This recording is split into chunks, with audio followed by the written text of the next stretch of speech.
This is why Charizard vs Rathalos is one-sided. Death Battle recently did this fight in one of their live streams, so I thought I'd give my own interpretation of how I think this fight would go. I'm not gonna waste any more of your time, so let's get started. When it comes to Rathalos, he would find himself into the large building to city block plus level ranges via being comparable to other monsters such as Lagiacrus and Gormagala. I am praying I got that right. Who scale 2, if not above other monsters, who have calcs ranging from the large building to city block level ranges of power pretty consistently. In terms of speed, he would be at least Supersonic Plus to the massively hypersonic ranges of speed, being that he compares to Astalos. And you can even scale him to Devil Joes, seeing as he can react to their attacks, Devil Joe being capable of fighting against Rajang, who can catch Kirin, who can fight hunters who can dodge its lightning. Now as for Charizard, we're not going to use a trainer's Charizard. We're going to stick to what we know though about Charizard as a Pokemon. It's been stated by the Pokédex to be capable of melting glaciers weighing 10,000 tons. Such a feat would require power in the multi-city block level ranges of power. However, Charizard can get more powerful than this,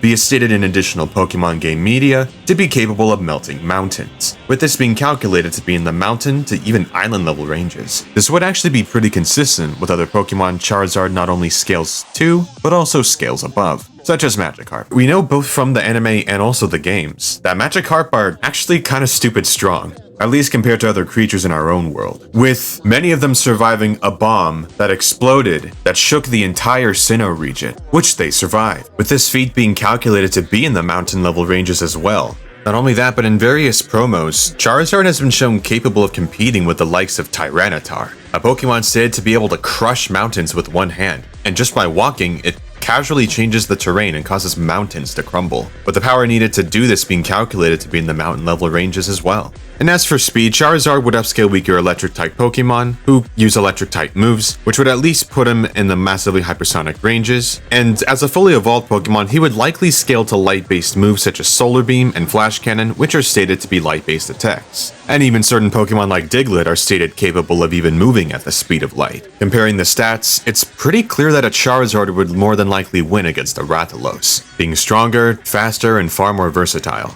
However, you could argue that Rathalos should be stronger, and at a high end, you can maybe argue he reaches the island to country level ranges of power, being him somewhat being able to fight back against Rajang, who's strong enough to fight against Elder Dragons, such as Kushala Daora, who can disperse a snowstorm with the flap of its wings. However, if we're gonna highball one, let's highball the other. Charizard would upscale weaker Pokemon like Diglett and Tepig, who could cause magnitude freaking 10 earthquakes, meaning that you can argue that Charizard would be in the large country to continental ranges of power. Yeah, I think Charizard wins, but what do you think?